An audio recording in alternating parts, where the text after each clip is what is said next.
కోళ్ళు అమ్ముకున్నాడు, ఆయన కోళ్ళ పరిశ్రమలు పెంచుకున్నాడు, మందు గోళీలు తయారు చేస్తే ఆయన మందు గోళీలు తయారు చేసుకున్నాడు, రోడ్లు వేస్తే ఆయన బంగ్లాలు కట్టుకున్నాడు, 100 కోట్లు అప్పుడే ఇట్లా చూపించినాడు, 500 కోట్లకు పెరిగిండు తప్ప వీళ్ళకు తెలంగాణ ప్రజలతో ఉన్న పేగుబంధం ఏందో ఒక్కసారి బీఆర్ఎస్ వాళ్ళు చెప్పాలి. నేను శంకరమ్మ పేరు కావాలని తీస్తలేను. శంకరమ్మకి తెలంగాణ ప్రజలతో పేగుబంధం ఉంది. శంకరమ్మకి తెలంగాణకి ఒక అనుబంధం ఉన్నది. మలిదశ తెలంగాణ ఉద్యమాన్ని మలుపు తిప్పిన శ్రీకాంతాచారి తల్లిగా ఆమెకి ఎన్నడైనా మీరు గౌరవించిందా?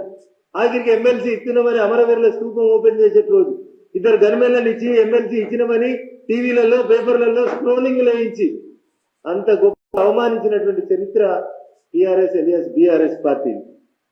మీకెందుకు వేయలేవద్దు? మాకే మేమే కొట్లాడుతాం. ఏం కొట్లాడిరు? ఏ ఎంపీ కొట్లాడిండు? ఏ ఎంపీ మాట్లాడిండు?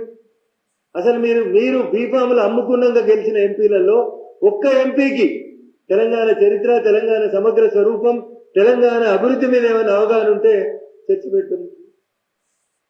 బస్సులున్నోళ్ళు బస్సులు కొన్నారు, మామూలు బస్సులు ఉన్నోళ్ళు ఓల్వో బస్సులు కొన్నారు, లక్ష షెడ్ ఉన్నాడు 5 లక్షల షెడ్కు పెరిగిండు, గోళీలు అమ్ముకున్నట్టు ఇందా 500 కట్టలు అయితే బీరువాలు దొరికినాయి. వీళ్ళు కదా మన ఎంపీ. బాగా మాట్లాడుతున్నారు కదా. ఎన్నడైనా కేసీఆర్ చెప్తాడా, కేటీఆర్ చెప్తాడా, హరీష్ చెప్తాడా చెప్పాలి.